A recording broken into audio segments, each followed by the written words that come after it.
तो आप लोग जानते हैं आज बहुत विशेष दिन है। क्या है? वक्रेश्वर पंडित का आविर्भाव दिवस है।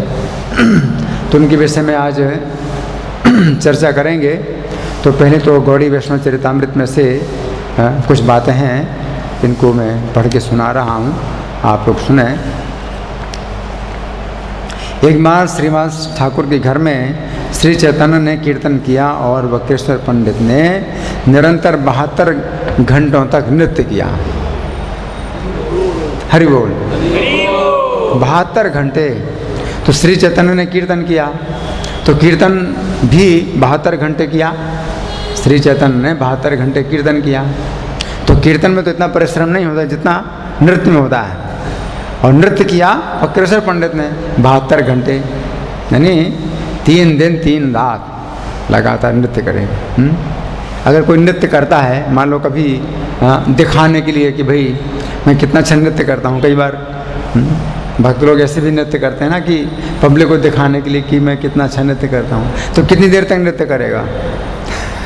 अगर कोई दिखाने के लिए नृत्य करे तो कितनी देर तक नृत्य करेगा, है ना?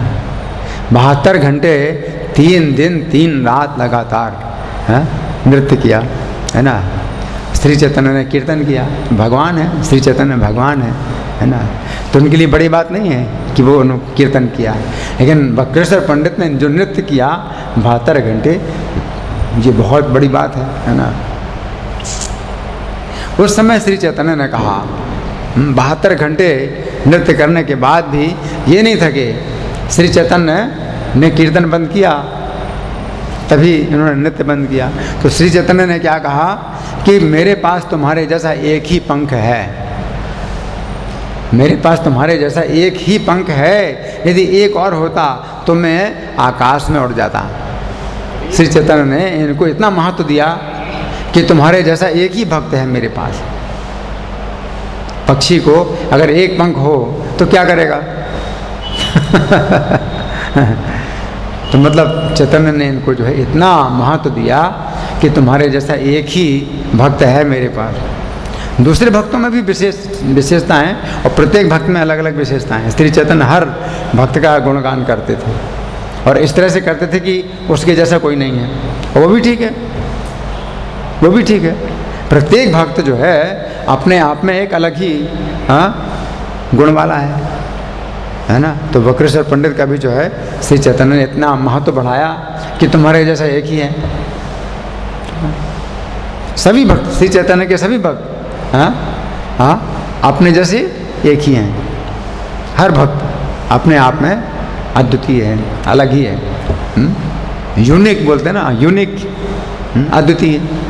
तो हर भक्त जो है श्री चैतन्य की लीला में अपना एक अलग ही स्थान रखता है और उसके जैसा कोई नहीं, अद्वितीय है। तो वक्रेश्वर पंडित को श्री चैतन्य ने इतना महत्व दिया कि अगर एक और पंख होता तो मैं आकाश में उड़ गया होता।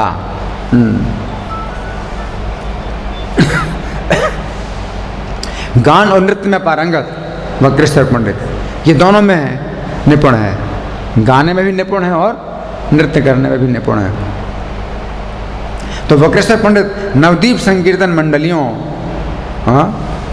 में और श्रीवास सांगन के नाटकों में, जगन्नाथपुरी में वार्षिक रथ यात्रा उत्सव में अपनी सेवा के द्वारा सदैव श्री चैतन्य को प्रसन्न करते थे। 3 स्थानों में। पहला तो है श्रीवास सांगन के नाटक। श्रीवास सांगन में नाटक करते थे श्री चैतन्य, तो उसमें भी ये भाग लेते थे। और नवद्वीप की सड़कों में जब कीर्तन होता था तो उसमें ये रहते थे। और तीसरा क्या है? रथ यात्रा। कहाँ पर होती रथ यात्रा? जगन्नाथपुरी की वार्षिक रथ यात्रा में ये जो है श्री चैतन्य को अपने कीर्तन नृत्य से प्रसन्न करते थे। वृंदावन दास ठाकुर ने कहा है, कलयुग में सुप्त जीवों को जागृत करने हेतु श्री चैतन्य नाम वितरित करने के लिए अवतरित हुए। जब वे आए, मृदंग और करताल का जो है घोष हुआ। प्रेम भाव में लीन श्री चैतन्य हरि बोल कहते थे और श्री कृष्ण नाम लेने को कहते थे। अपनी सोने जैसी भुजाएं आकाश की ओर उठाए भगवान गौर हरि नृत्य करते थे, उस समय वक्रेश्वर पंडित और अन्य भक्तगण भगवान के संग नृत्य करते थे। तो भगवान के संग नृत्य करने का जो सौभाग्य है वो किसको प्राप्त हुआ? वक्रेश्वर पंडित को। भगवान के साथ नृत्य करना। वक्रेश्वर पंडित की कृपा से देवानंद पंडित श्रीनिवास पंडित के प्रति किए गए अपराध से मुक्त हो गए। तो 3 पंडितों का नाम आता है, एक देवानंद पंडित, दूसरे श्रीनिवास पंडित और तीसरे वक्रेश्वर पंडित। एक पंडित ने दूसरे पंडित का अपराध किया और तीसरे पंडित ने उस अपराध से छुड़ाया। किस पंडित ने किस पंडित का अपराध किया था? देवानंद पंडित ने श्रीनिवास पंडित का अपराध किया। और किस पंडित ने छुड़ाया अपराध से? वक्रेश्वर पंडित ने छुड़ाया अपराध से, है ना। तो ये विशेष घटना है। श्री चैतन्य ने देवानंद पंडित को अपने निजी भक्त के रूप में स्वीकार किया। इनकी कृपा से श्री चैतन्य ने देवानंद पंडित को अपना भक्त के रूप में अपनी उसे कहते हैं अपने संग में शामिल कर दिया, अपनी संगति में ले लिया देवानंद पंडित को। जबकि देवानंद पंडित को श्री चैतन्य ने इतना प्रताड़ित किया था कि तुम किसी जन्म में भागवत नहीं समझ सकते हो। तुम्हारा भागवत का जो पढ़ना है वो बिल्कुल दिखावा है, कुछ भी लाभ नहीं है। जबकि वो देवानंद पंडित भागवत ही पढ़ते थे, भागवत पढ़ाते थे और भागवत पढ़ते थे और कुछ काम ही नहीं था। और श्री चैतन्य ने इतना उनको डांटा था कि तुमने श्रीनिवास पंडित का जो अपराध किया है इसके फलस्वरूप तुम्हारा भागवत का जो पाठ है वो सब बेकार है, निष्फल है। इस तरह से डांटा था। लेकिन वक्रेश्वर पंडित की कृपा से श्री चैतन्य ने उनको अपनी संगत में ले लिया। कितना आश्चर्य है, कितनी बड़ी ये कृपा है जिसको श्री चैतन्य ने इतना प्रताड़ित किया है।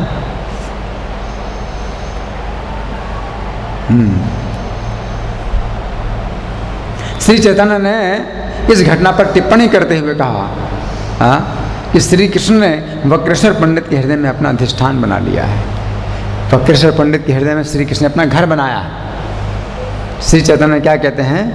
वक्रेश्वर पंडित के हृदय में श्री कृष्ण ने अपना घर बनाया है। तो परमात्मा तो सबके हृदय में रहते हैं, लेकिन श्री कृष्ण नहीं रहते हैं सबके हृदय में। आप समझे? श्री कृष्ण कहते हैं सबके हृदय में मैं रहता हूँ, लेकिन वो उनका परमात्मा स्वांश है। कृष्ण का परमात्मा जो स्वांश है वो सबके हृदय में रहते हैं। कृष्ण रहते हैं अपने परमात्मा स्वांश के रूप में रहते हैं, लेकिन श्री कृष्ण स्वयं किसके हृदय में रहते हैं? वक्रेश्वर पंडित के हृदय में रहते हैं, अपने भक्तों के हृदय में रहते हैं, है ना। तो श्री चैतन्य क्या कहते हैं कि श्री कृष्ण ने वक्रेश्वर पंडित के हृदय में अपना घर बना लिया है। इसलिए जब श्री कृष्ण हृदय में नृत्य करते हैं तो वक्रेश्वर पंडित स्वयं नाचने लगते हैं। श्री कृष्ण ने अपना घर बनाया है और कृष्ण जब नृत्य करते हैं तो घर भी नृत्य करता है। वक्रेश्वर पंडित उनके घर हैं, तो वक्रेश्वर पंडित कैसे नृत्य करते हैं? क्योंकि कृष्ण अंदर हैं, वो नृत्य करते हैं।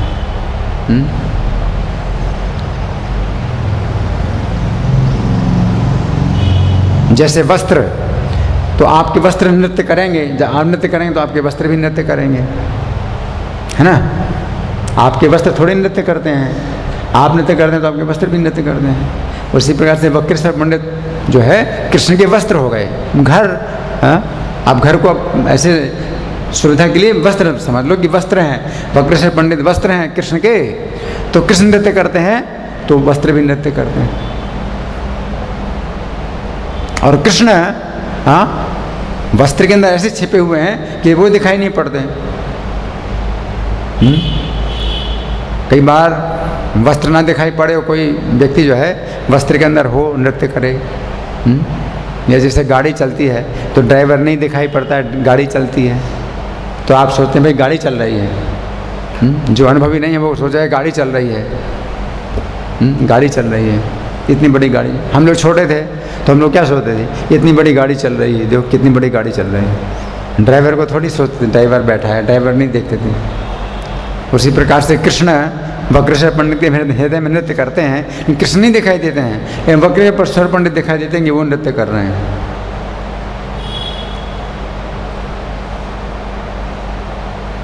या जैसे कठपुतली नृत्य करती है, तो सूत्रधार नहीं दिखाई पड़ता है जो कठपुतली से नृत्य करा रहा है, और कोई सोचता भैया कठपुतली नृत्य कर रही है, तो वक्रेश्वर पंडित नृत्य करते हैं, है ना, तो कोई नहीं देखता है कि कृष्ण नृत्य करा रहे हैं।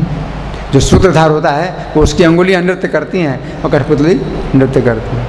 तो कृष्ण जो है सूत्रधार हैं, वक्रेश्वर पंडित कठपुतली हैं, तो वो नृत्य करते हैं, है ना। तो श्री चैतन्य इस प्रकार से वक्रेश्वर पंडित का महत्व बढ़ाते हैं, है ना। ये तो श्री चैतन्य ने क्या कहा कि जब श्री कृष्ण उनके हृदय में नृत्य करते हैं तब वक्रेश्वर पंडित स्वयं भी नाचने लगते हैं। यानी वक्रेश्वर पंडित को नचाते हैं कृष्ण, वक्रेश्वर पंडित नहीं नाचते हैं, बल्कि कृष्ण वक्रेश्वर पंडित को नचाते हैं। लेकिन दिखाई पड़ते हैं वक्रेश्वर पंडित नृत्य कर रहे हैं, लेकिन कृष्ण जो नृत्य करा रहे हैं वो नहीं दिखाई पड़ते हैं। वो तो दिखाई पड़ते हैं किसको? श्री चैतन्य को। श्री चैतन्य को ही दिखाई पड़ते हैं कि नृत्य कराने वाला कौन है, और सबको दिखाई पड़ते हैं नृत्य करने वाला कौन है। सब लोग तो देखते हैं कि वक्रेश्वर पंडित नृत्य करने वाले हैं, श्री चैतन्य देखते हैं कि कृष्ण नृत्य कराते हैं वक्रेश्वर पंडित से। वक्रेश्वर पंडित नृत्य नहीं करते, कठपुतली नृत्य नहीं करती है, जो सूत्रधार है वो नृत्य कराता है ना। तो श्री चैतन्य ने इस प्रकार से महत्व दिया वक्रेश्वर पंडित को।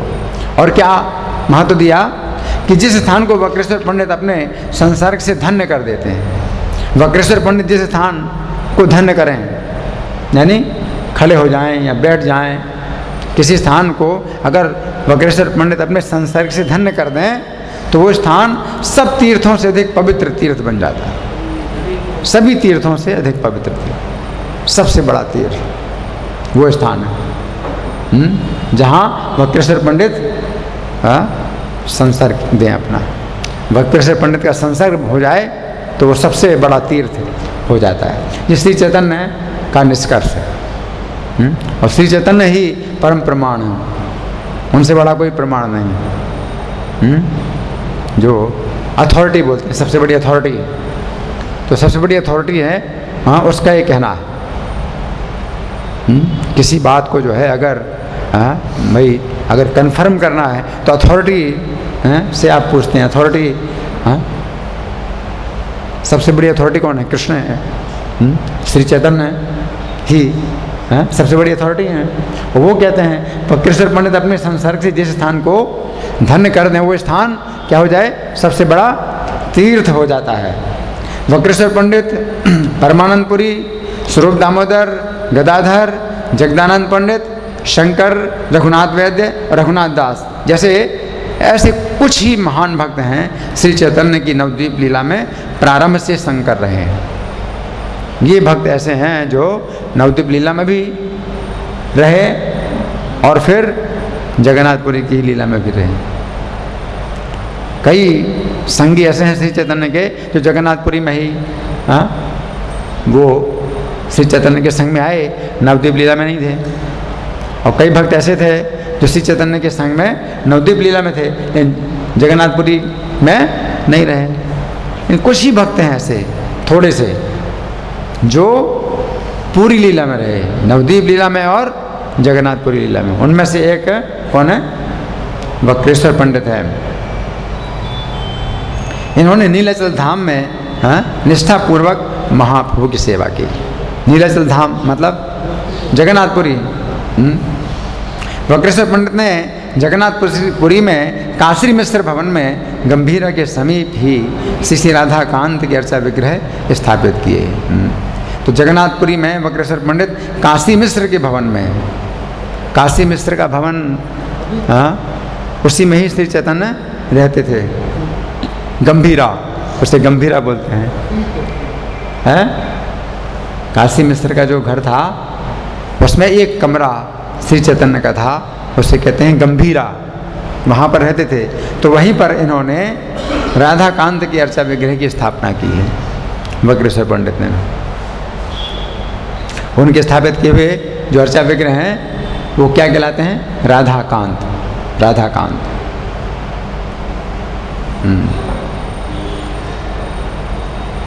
कवि कर्णपुर के कथनानुसार वक्रेश्वर पंडित चतुर्व्यूह में अनिरुद्ध के अवतार हैं। किसके अवतार हैं? द्वारका लीला में जो अनिरुद्ध हैं। कौन है अनिरुद्ध? कृष्ण के। कृष्ण के कौन है अनिरुद्ध जी? हैं? पौत्र, पौत्र हैं, पुत्र के पुत्र। पुत्र कौन है? हैं? कोई बोली ना, बहुत धीरे धीरे बोल रहे हैं, आवाज़ जैसे निकल नहीं रही है, क्या है? प्रद्युम्न जी, प्रद्युम्न जी पुत्र हैं और अनिरुद्ध जी पौत्र हैं, है ना। तो वही जो है गौर लीला में कौन है? वक्रेश्वर पंडित है, अनिरुद्ध जी हैं।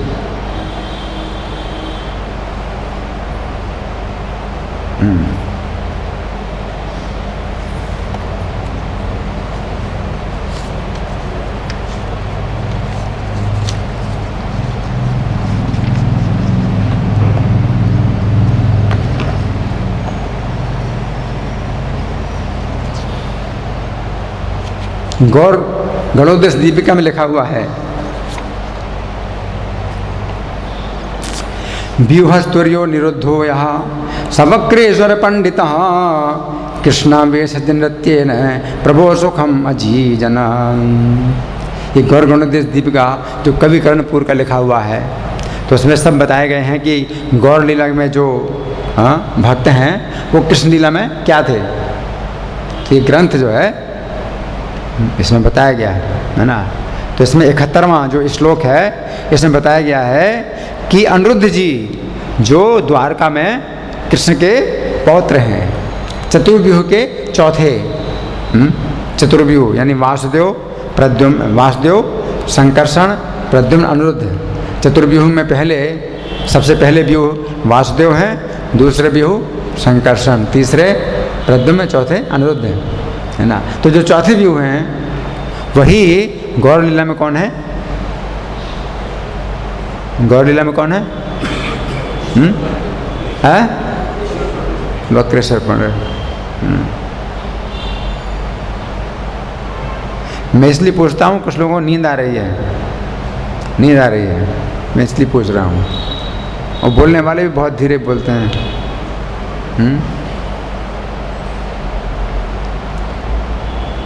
तो ये बताया गया है कि व्यूहस्तुर्यो अनिरुद्धो यहाँ सवक्रेश्वर पंडिता। तो जो चौथे व्यूह हैं द्वारका लीला में वो अनिरुद्ध जो है, गौर लीला में कौन है? कौन है? वक्रेश्वर पंडित। कृष्णावेश नृत्य ने प्रभो सुखम अजीजनर। कृष्णा आवेश, कृष्ण के आवेश से उत्पन्न नृत्य के द्वारा ये महाप्रभु को सुख उत्पन्न करते थे, महाप्रभु को सुख प्रदान करते थे। कैसे? कृष्ण के आवेश के नृत्य के द्वारा। तो कृष्ण का आवेश, कृष्ण का आवेश, जैसे चैतन्य महाप्रभु ने कहा ना कि कृष्ण इनसे नृत्य कराते हैं, तो कृष्ण का आवेश नृत्य कराता है। आवेश समझते, आवेश जैसे करंट है, जब करंट लगता है तो मशीन चलती है ना, तो आवेश का मतलब करंट है। तो कृष्ण की करंट से नृत्य करते थे। कृष्णावेश नृत्य ने, इनको जब कृष्ण का आवेश होता था, कोई मशीन है वो चलने लगती है, जब करंट उसमें आता है तो चलने लगती है। तो कृष्ण के करंट से जो है ये नृत्य करते थे। कृष्ण के आवेशज, कृष्णावेशज नृत्य ने, कृष्ण के आवेश से उत्पन्न नृत्य से ये श्री चैतन्य को सुख उत्पन्न करते थे। सुखम अजीजनात् सहस्र गायकान मह्यम देहि त्वम करुणामय। और इन्होंने जब 72 घंटे नृत्य किया तो उसे भी संतुष्ट नहीं हुए। आप 1 घंटे नृत्य करते तो आओ कितना नृत्य कर लिया, अब तो रेस्ट करना है। उनको 72 घंटे नृत्य करने के बाद भी उनको लगा नहीं कि मैंने कुछ नृत्य किया है। वो जो है क्या बोले श्री चैतन्य से कि मुझको 1000 गायक दीजिए, मुझे 1000 गायक दीजिए। क्योंकि श्री चैतन्य से तो नहीं कह सकते कि आप और गाओ तो मैं नृत्य करूं, श्री चैतन्य से तो नहीं कह सकते। तो उन्होंने क्या कहा, मुझे 1000 गायक दीजिए। तो 1000 गायक में से पहला गायक जब गाते गाते थक जाए तो दूसरा गाएगा, दूसरा थक जाए तो तीसरा गाएगा। ऐसे 1000 गायक मुझको चाहिए, एक के बाद दूसरा जब थक जाए और मैं लगातार नृत्य करूं, तब मुझे कुछ लगेगा कि हाँ मैंने कुछ नृत्य किया है।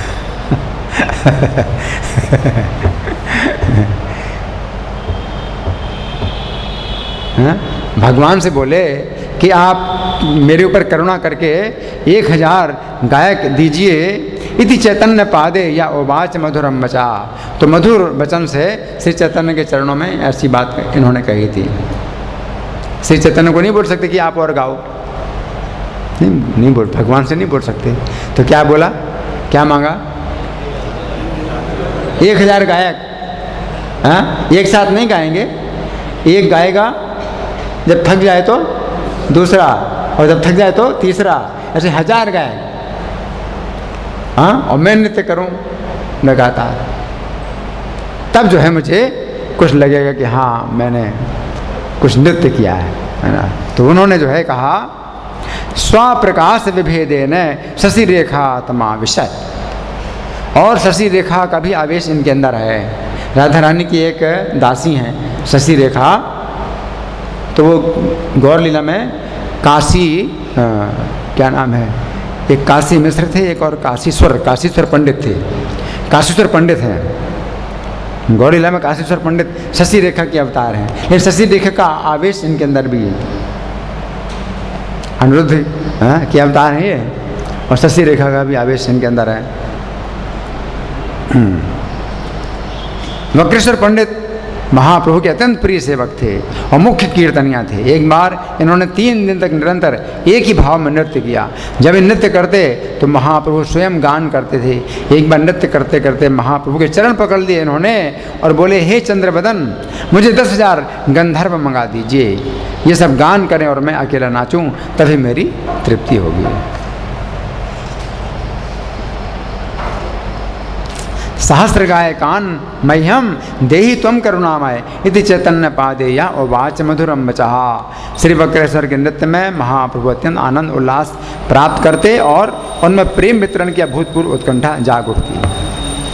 तो श्री चैतन्य को जो है क्या लगता है कि कुछ करना चाहिए इसके लिए। जब वक्रेश्वर पंडित नृत्य करते हैं तो श्री चैतन्य के अंदर विशेष इच्छा होती है कि अब कुछ मुझे और काम करना चाहिए।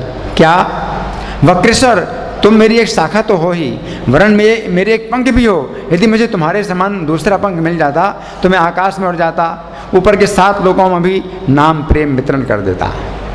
ऊपर के 7 लोक है ना, पृथ्वी तो नीचा है, भुवरलोक, स्वरलोक, महरलोक, जनलोक, तपलोक, सत्यलोक, उन लोकों में भी क्या करता मैं, जो पृथ्वी भूलोक में कर रहा हूँ वो उन लोकों में भी करूँगा नाम वितरण। एक भक्त और अगर होता तो ऊपर के लोकों में भी जाता उड़ करके, पंख 2 पंख हो जाते मुझे। तो भगवान ऐसा बोलते हैं, भगवान ऐसा बोलते हैं। महाप्रभु वक्रेश्वर पंडित के साथ कृष्ण नाम के नृत्य में ऐसा अतिशय सुख अनुभव करते कि उन्हें देवताओं की दीन दशा पर रोना आता। देवता लोग अपने को बहुत सुखी समझते हैं, श्री चैतन्य को वक्रेश्वर पंडित के साथ जो सुख प्राप्त होता है उससे उनको देवताओं की दशा में रोना आता है कि ये लोग तो बहुत दुखी हैं।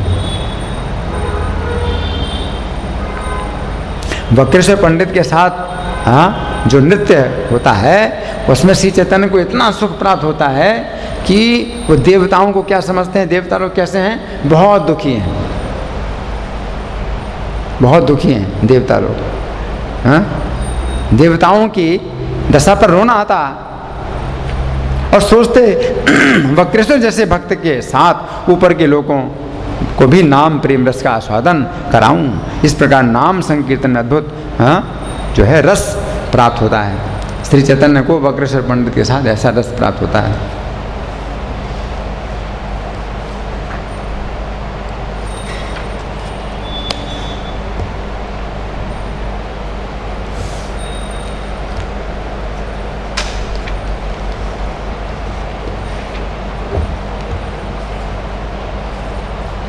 अब ये घटना है उस समय की जिस समय श्री चैतन्य ने संन्यास नहीं लिया था और श्रीवास के घर में कीर्तन किया करते थे। तो एक बार श्रीवास के घर में जब कीर्तन करते थे तो फिर चांद काजी के कारण जब चांद काजी ने कीर्तन बंद कराया तो श्री चैतन्य ने उल्टा किया कि अब बाहर भी पूरे नवद्वीप में कीर्तन करेंगे। तो तब से श्री चैतन्य फिर सड़कों में कीर्तन करने लगे और चांद काजी को जो है धमकी भी दे दी। चांद काजी को धमकी दे दी और तब से उनका जो है सड़कों में कीर्तन शुरू हो गया। तो एक बार सड़क में कीर्तन करते हुए श्री चैतन्य देवानंद पंडित के घर के सामने से निकले और उनको याद आया कि देवानंद पंडित ने श्रीवास पंडित का कितना अपराध किया था। तो उस बात को ध्यान में आते ही श्री चैतन्य जो है देवानंद पंडित की निंदा करने लगे और वो पढ़ा रहे थे, भागवत पढ़ा रहे थे और श्री चैतन्य बोले कि इसकी भागवत जो है पाठ व्यर्थ है, इसका भागवत पाठ भी व्यर्थ है, बिल्कुल व्यर्थ है। और जब देवानंद पंडित सामने आया तो बहुत मतलब डांटा कि तुम किसी जन्म में भागवत नहीं समझ सकते, तुमने इतने बड़े भक्त का अपराध किया है, श्रीवास पंडित का अपराध किया है।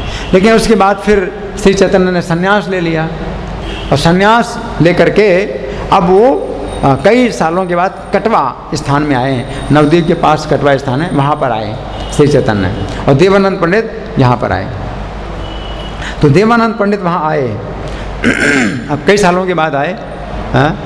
तो अभी तक जो है जो घटना हुई थी वो यही हुई थी कि श्री चैतन्य ने देवानंद पंडित को बहुत डांटा था, है ना। अब देवानंद पंडित आए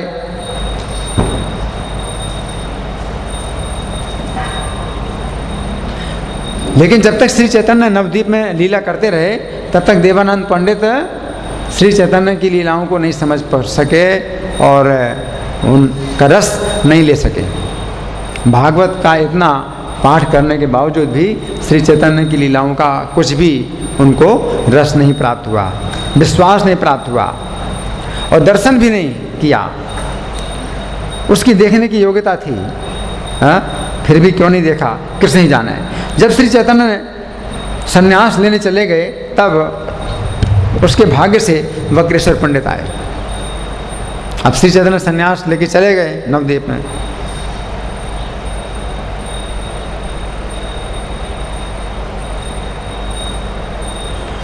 तो देवानंद पंडित का भाग्य जागा और क्या हुआ, उसके आश्रम के पास कौन आए, वक्रेश्वर पंडित आए। वक्रेश्वर पंडित श्री चैतन्य के प्रिय थे, जिनके स्मरण मात्र से ब्रह्मांड पवित्र हो जाता है। देवानंद पंडित को सौभाग्य प्राप्त हुआ। देखो अभी तक सौभाग्य नहीं प्राप्त हुआ। श्री चैतन्य लीलाएं कर रहे थे लेकिन देवानंद पंडित को सौभाग्य नहीं प्राप्त हुआ और श्री चैतन्य फिर संन्यास लेके चले गए नवद्वीप से। लेकिन देवानंद पंडित को सौभाग्य प्राप्त हुआ कब, जब वक्रेश्वर पंडित आए उनके स्थान में और जिनके नृत्य पर देवता असुर सभी लोग मोहित हो जाते थे। वक्रेश्वर पंडित का ऐसा नृत्य था, चाहे देवता हो चाहे असुर हो, अभक्त भी जो है मोहित हो जाए, मतलब चकित हो जाए। उसका भी हंसना और मजाक करना बंद हो जाएगा, निंदा करना बंद हो जाएगा। जो आसुरी लोग जो निंदा करते हैं भक्तों की, उनके कीर्तन नृत्य की निंदा करते हैं, वक्रेश्वर पंडित का नृत्य ऐसा था कि उनकी निंदा भी बंद हो जाएगी, वो भी चकित हो जाएं। तो ऐसा जो है वक्रेश्वर पंडित थे। उनके शरीर में क्या होता था, अश्रु, उनके शरीर में अश्रु आते थे, कंपन होता था, पसीना, हंसी, पुलक, हुंकार और आनंद मूर्छा, आनंद की मूर्छा, ये सब परिवर्तन होते थे। किसके शरीर में, किसके शरीर में, हम बोल नहीं रहे, बोलो। यहाँ के लोग पता नहीं कैसे, खाया नहीं, कई दिनों से खाया नहीं है, क्या है? बोलते नहीं है। किसके शरीर में ये सब परिवर्तन होते थे? वक्रेश्वर पंडित। 10 दिन से नहीं भोजन किया है लगता है।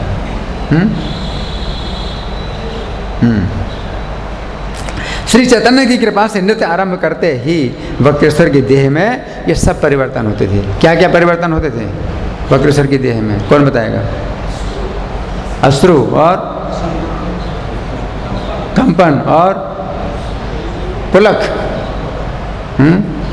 और रोमांच और आनंद की मूर्छा, ये सब वक्रेश्वर पंडित के उद्दाम प्रेम को संपूर्ण रीति से कहने की किसी में सामर्थ्य नहीं है। उनका जो प्रेम है, दैव योग से देवानंद पंडित के भाग्य से उनके आश्रम में वक्रेश्वर पंडित कुछ समय के लिए ठहरे। वक्रेश्वर पंडित को भी पता नहीं कि वो कहाँ पर हैं। हाँ, वो रास्ते में चलते हुए अगर वो नृत्य कर रहे हैं तो उनको खुद पता नहीं कहाँ हैं और कितनी देर तक वो ठहरे, क्योंकि श्री चैतन्य सूत्रधार तो वही हैं, है ना। तो कुछ समय तक वो वहाँ पर ठहरे हैं, तो वो तो प्रेम के नृत्य में डूबे हैं, उनको कुछ पता ही नहीं है। वो देवानंद पंडित का था भाग्य, वो भाग्य बनाया किसने? श्री चैतन्य ने। तो देवानंद पंडित के भाग्य से त्रिभुवन में तुलना रहित विष्णु भक्ति के तेज से पूर्ण है। उनके शरीर को देखकर देवानंद पंडित प्रसन्न हुए। पहली बार प्रसन्नता हुई देवानंद पंडित को। भागवत का कुछ भी रस नहीं मिला, इतना पढ़ा भागवत, कोई रस नहीं मिला। श्री चैतन्य की लीलाओं में भी कोई उनकी प्रीति नहीं हुई। लेकिन वक्रेश्वर पंडित को देख करके क्या वो पहली बार कैसा लगा? आनंद आया, आनंद आया, प्रसन्न हुए। कपट रहित उनकी सेवा की, कपट रहित सेवा की। वक्रेश्वर पंडित जितनी देर नाचते रहे, वक्रेश्वर पंडित को होश नहीं है, वो तो नृत्य कर रहे हैं, तो जितनी देर नृत्य करते रहे तो उतनी देर तक स्वयं हाथ में बेंत लेकर घूमते रहे। देवानंद पंडित क्या कर रहे थे उस समय?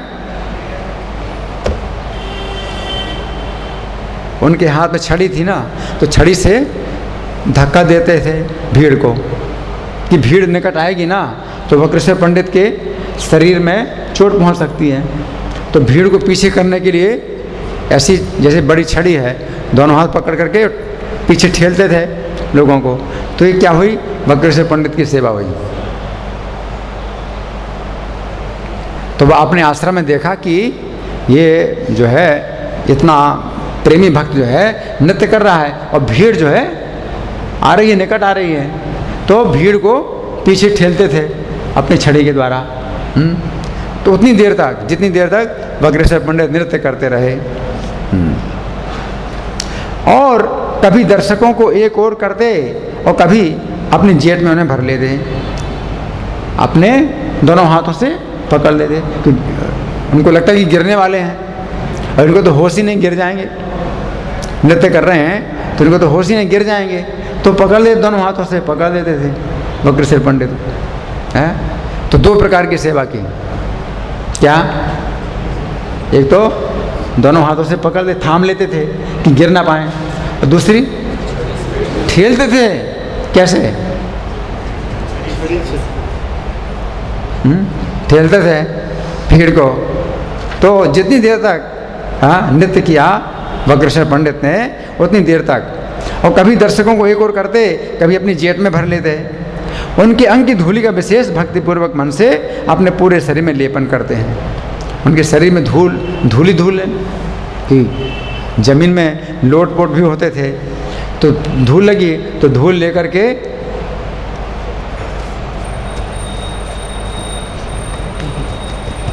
पूरे शरीर में लेपन करते हैं। तो 3 प्रकार से उन्होंने जो है संग किया, सेवा 3 प्रकार। एक तो भीड़ को दूर किया, और दूसरा दोनों हाथों से पकड़ते, और तीसरा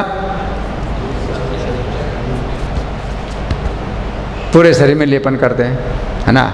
इस प्रकार से उनके शरीर की धूल का विशेष भक्तिपूर्वक मन से पूरे शरीर में लेपन करते थे। ये सोच के नहीं करते थे कि अरे मेरा शरीर गंदा हो रहा है, बल्कि ये भक्तिपूर्वक मन से ये सोच के मैं पवित्र हो रहा हूँ। वो कोई धूल अगर आप लगाएंगे ना तो सोचें भाई थोड़ा लगाओ, ज़्यादा नहीं लगाओ, अभी गंदा हो रहा है।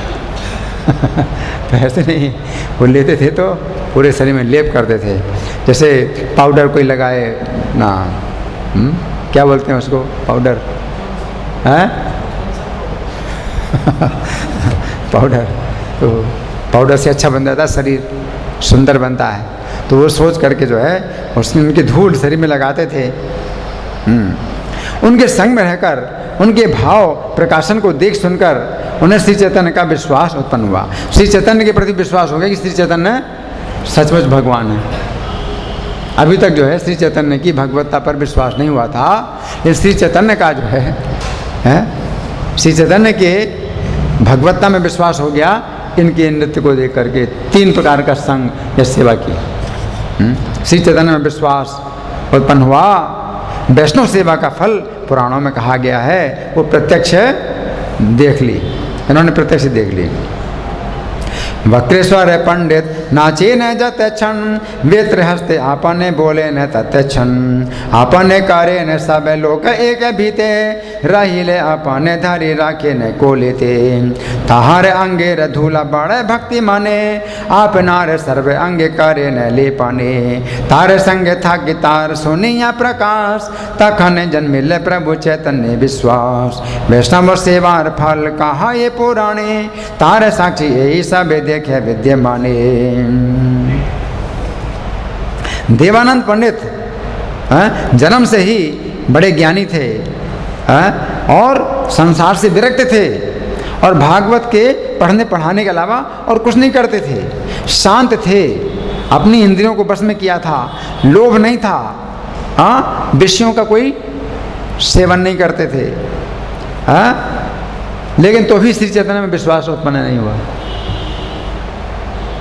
तो भी चैतन्य में विश्वास उत्पन्न नहीं हुआ।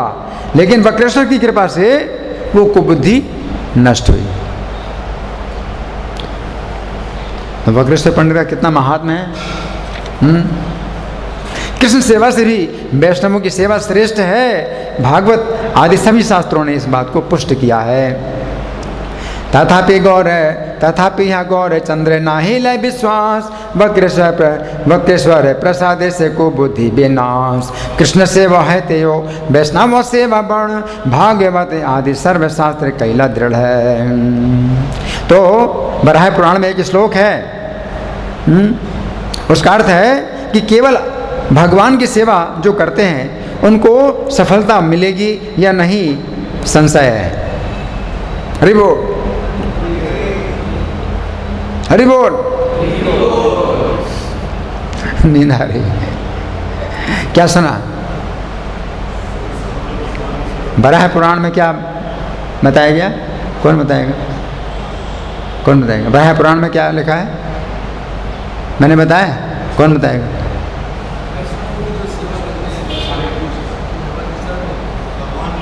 भगवान की सेवा करने से फल मिलेगा या नहीं, संदेह है।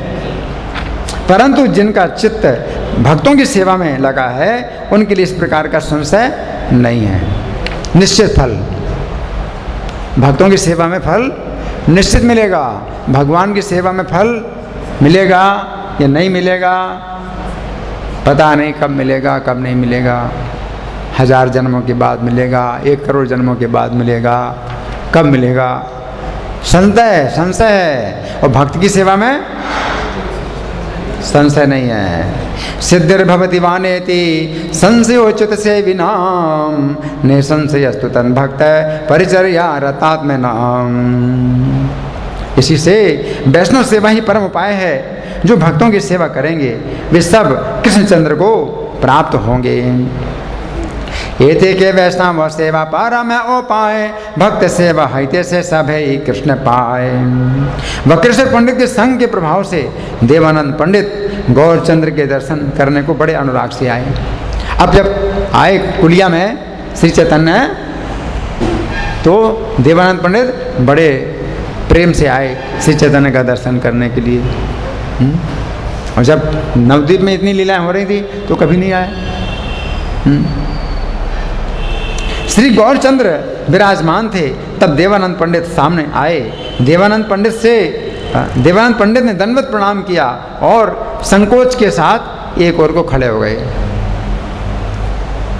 गौरचंद्र भी उनको देखकर संतुष्ट हुए और उनके साथ एकांत में बैठ गए। उनका जो कुछ पहला अपराध था गौरचंद्र ने क्षमा करके अनुग्रह किया। प्रभु बोले, तुमने जो वक्रेश्वर की सेवा की है इसी से तुम मेरे सामने आए हो।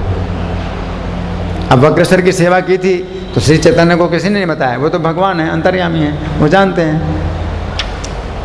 तो जब श्री चैतन्य चले गए संन्यास लेकर के, तब इन्होंने सेवा की और श्री चैतन्य कहते हैं तुमने वो सेवा की, इस कारण से तुम मेरे सम्मुख हुए हो, नहीं तो कभी किसी जन्म में मेरे सामने नहीं आते।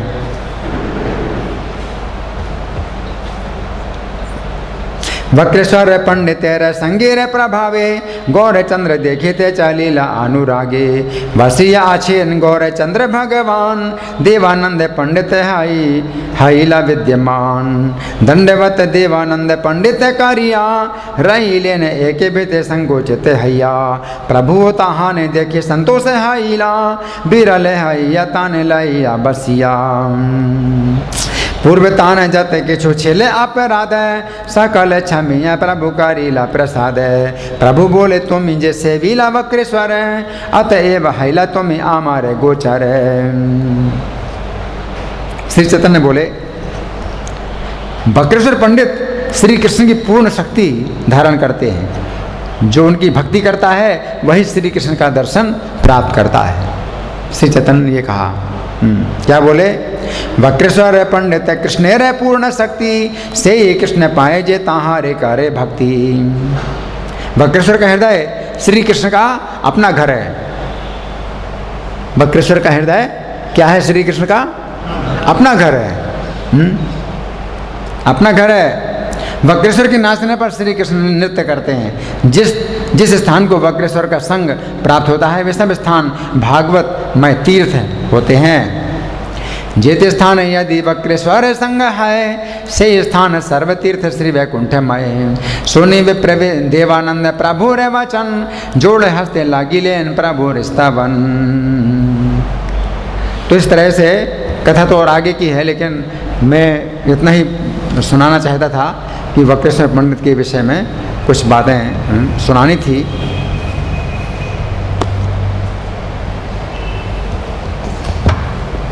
अब कुछ घटना है। वक्रेश्वर पंडित का आविर्भाव पड़ा था सन 2014 में। ये 2017 है और आज 14 जून है वक्रेश्वर पंडित का आविर्भाव। तो 2014 में जब वक्रेश्वर पंडित का आविर्भाव पड़ा था तो वो तारीख थी 17 जून की। 17 जून की तारीख थी। तो सुनिए बड़े ध्यान से वक्रेश्वर पंडित के आविर्भाव के दिवस क्या घटना हुई थी। ये आप लोगों को अगर मैं ना बताऊं तो किसको बताऊं? ये सुनिए बड़े ध्यान से। ये घटनाओं की पुस्तक है, इसमें से बता रहा हूँ। सायंकाल में छिप्पीवाड़ा प्रवचन देने के लिए मैं गया था। इसी दिन के सायंकाल में मुझे दिल्ली में से छिप्पीवाड़ा के मंदिर में प्रवचन देने के लिए बुलाया गया था। इस प्रवचन में पहले से ही निश्चित हुआ था कि मैं श्रील वक्रेश्वर पंडित के आविर्भाव दिवस के उपलक्ष्य में श्रील वक्रेश्वर पंडित के ही विषय में प्रवचन दूंगा। प्रवचन सायं 7:30 पर प्रारंभ होना था और ये बात निश्चित थी कि मैं ईस्ट ऑफ कैलाश वाले मंदिर से सायं 5:30 पर निकलूँगा।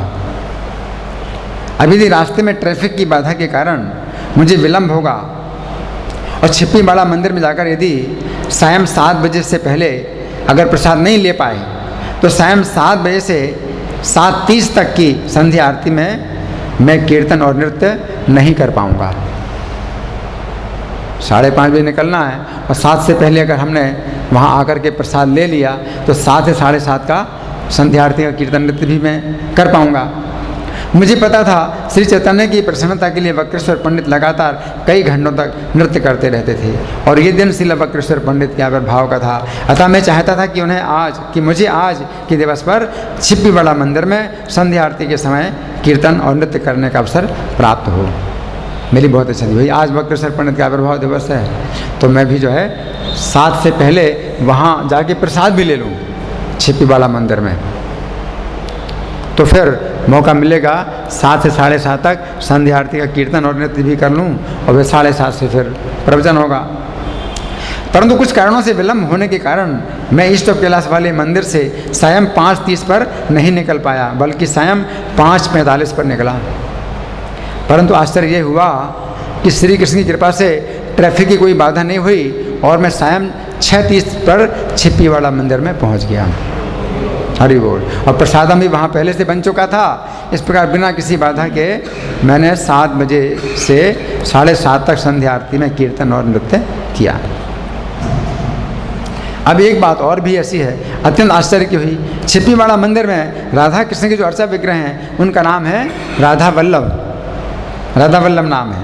अब यदि वक्रेश्वर पंडित के जीवन चरित्र में देखें तो पता चलता है कि वक्रेश्वर पंडित ने जगन्नाथपुरी में जिन राधा कृष्ण के अर्चा विग्रहों की स्थापना की थी उनका नाम था राधाकांत। देखो राधाकांत, जगन्नाथपुरी में राधाकांत की स्थापना की थी और हम गए उस मंदिर में जहाँ राधा वल्लभ हैं। तो राधा वल्लभ और राधाकांत का अर्थ एक ही है ना, एक ही अर्थ है ना। इन दोनों नामों में से पहले नाम में वल्लभ शब्द आता है और दूसरे नाम में कांत शब्द आता है। यदि विचार करें तो हम कह सकते हैं दोनों नामों का एक ही अर्थ है पति। इस प्रकार राधाकांत, राधा वल्लभ इन दोनों नामों का एक ही अर्थ है, श्रीमती राधा रानी और उनके पति श्री कृष्ण है। अब ये अत्यंत आश्चर्य की घटना हुई कि मुझे वक्रेश्वर पंडित के आविर्भाव दिवस पर उसी मंदिर में वक्रेश्वर पंडित का गुणगान करने के लिए बुलाया गया था, जिस मंदिर में उसी नाम के अर्चा विग्रह थे, जिस नाम के अर्चा विग्रह की स्थापना जगन्नाथपुरी में वक्रेश्वर पंडित ने की थी। फिर संध्या आरती के कीर्तन के समय राधा वल्लभ इतने आकर्षक और मनमोहक लग रहे थे। जब मैं संध्या आरती का कीर्तन कर रहा था, राधा वल्लभ इतने आकर्षक मनमोहक लग रहे थे कि मेरी बार बार इच्छा हो रही थी कि राधा वल्लभ को प्रसन्न करने के लिए खूब नृत्य किया जाए। मेरी इच्छा हो रही। उस समय मैंने स्वयं नृत्य किया, उत्साहपूर्वक सभी लोगों से नृत्य कराया। इसलिए वक्रेश्वर पंडित की कृपा थी कि मुझे नृत्य करने की और सभी से नृत्य कराने की शक्ति प्राप्त हुई। हरि बोल। संध्या आरती के बाद नृसिंह आरती आरंभ हुई। उस समय मेरा और अन्य सभी लोगों का नृत्य बंद हो गया। नृसिंह आरती में सब लोग बैठ जाते हैं ना, तो मेरा और सबका नृत्य बंद हो गया। केवल नरसिंह देव की प्रार्थना गाई जा रही थी। उस समय एक आश्चर्य हुआ, एक युवक कीर्तन के बीच में आकर अपने शरीर को अनेक प्रकार से टेढ़ा करके नृत्य करने लगा। अब यदि विचार करें तो पता चलता है वक्रेश्वर पंडित के नाम में जो वक्र शब्द आता है उसका अर्थ है टेढ़ा। वक्र का मतलब टेढ़ा है, तो टेढ़ा पूरे शरीर को टेढ़ा करके नृत्य कर रहा था, उसका अर्थ है टेढ़ा। तो इस श्री कृष्ण की व्यवस्था थी। ये वक्रेश्वर पंडित के आविर्भाव दिवस पर एक युवक ने अपने शरीर को टेढ़ा करके नृत्य किया। फिर छिप्पीवाड़ा मंदिर में प्रवचन देकर मैं अपनी गाड़ी में बैठकर जिस समय ईस्ट ऑफ कैलाश वाले मंदिर की ओर जा रहा था, उसमें पेन ड्राइव में जो प्रवचन चल रहा था उसमें श्री कृष्ण के रास नृत्य का विस्तृत वर्णन आया। ये भी श्री कृष्ण की व्यवस्था से ऐसा आश्चर्य हुआ कि नृत्य कला के आचार्य वक्रेश्वर पंडित के आविर्भाव दिवस के अवसर पर पेन ड्राइव में अनायासी श्री कृष्ण के रास नृत्य का वर्णन आ गया। इन सभी घटनाओं से मैं और मेरे संगी अत्यंत विस्मित तथा बार बार हर्षित हुए। हरि बोल। अब देखिए आज का जो प्रवचन हुआ, तो जब द्वारका से फ़ोन आया था मेरे पास, तो ये बहुत आश्चर्य की घटना है। इसको सुना रहा हूँ और ये अंतिम ये घटना है जो मैं सुना रहा हूँ। इसमें हेडिंग है कि मैंने वक्रेश्वर प्राण प्रभु को फ़ोन करने के लिए अपना मोबाइल उठाया था। जब यहाँ से फ़ोन आया ना, तो मैं उस समय अपना मोबाइल मैंने उठाया था वक्रेश्वर प्राण प्रभु को फ़ोन करने के लिए, है ना। उसी समय मेरे पास द्वारका वाले मंदिर से फ़ोन आया। ये घटना दिनांक 2 जून 2017 की है। आज के दिवस पर मैं कुछ कारणवश वक्रेश्वर प्राण प्रभु को फ़ोन करना चाहता था, परंतु जैसे ही मैंने अपने हाथ में मोबाइल उठाया, ठीक उसी समय मेरे मोबाइल में द्वारका वाले मंदिर से फ़ोन आया कि मैं 14 जून की दिनांक पर द्वारका वाले मंदिर में प्रवचन दूँ।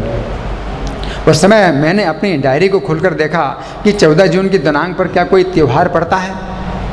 उस समय मुझे अपनी डायरी देखकर पता चला कि 14 जून की दिनांक में श्रील वक्रेश्वर पंडित का आविर्भाव दिवस है। अतः मैंने निर्णय किया कि मैं 14 जून के दिवस पर द्वारका वाले मंदिर में श्रील वक्रेश्वर पंडित के ही चरित्र का वर्णन करूंगा।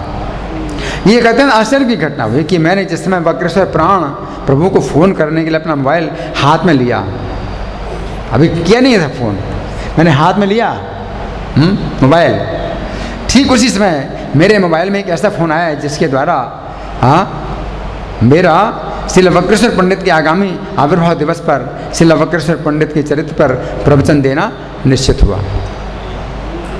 हरि बोल। कितना आश्चर्य है। वो मोहित कौन है? मोहित ने फ़ोन किया था। मोहित हमेशा फ़ोन करते हैं। कौन है मोहित? अच्छा मोहित है।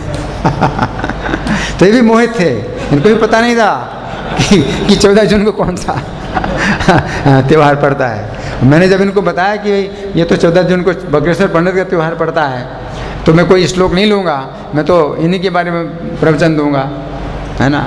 तो ना मुझे पता ना इनको पता, और मैं वक्रेश्वर प्राण को फ़ोन कर रहा हूँ, है ना। उस समय ये बोले 14 जून को प्रभु जी आप प्रवचन दीजिए, है ना।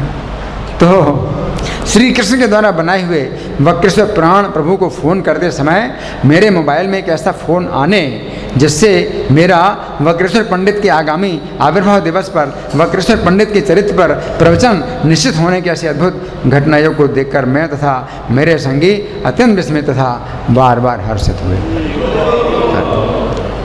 इस तरह से जो है मतलब भगवान घटनाओं के योग बनाते हैं, रोज़ इस तरह से बनते हैं योग, बड़े आश्चर्य की घटनाएं हैं।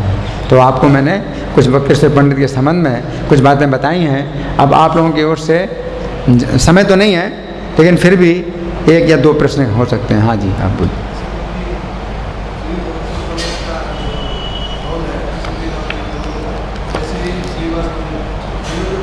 ये सब रख लो। हरि बोल। हाँ, देवानंद पंडित कौन है?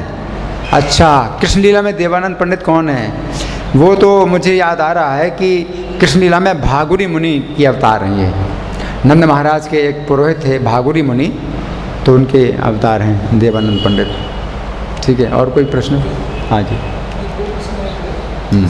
बताया कि 1000 गायक चाहिए मुझे, ये संबंधित ने कहा, लेकिन आपने जब श्लोक पढ़ा उसमें आप मुझे 10,000 गंधर्व चाहिए, तो उसको कैसे समझें? सहस्र गायकान मह्यम, सहस्त्र गायकान मह्यम, 10,000 गंधर्व चाहिए। अच्छा, ज़रा दिखाना। हरि बोल। हैं? अच्छा, 10,000। तो उसमें अनुवाद में कुछ गलती छपी होगी, वो गौर गुणदेश देव का देना जरा। 10,000 इसमें है शास्त्र गायकान मह्यम, तो इसमें लिखा है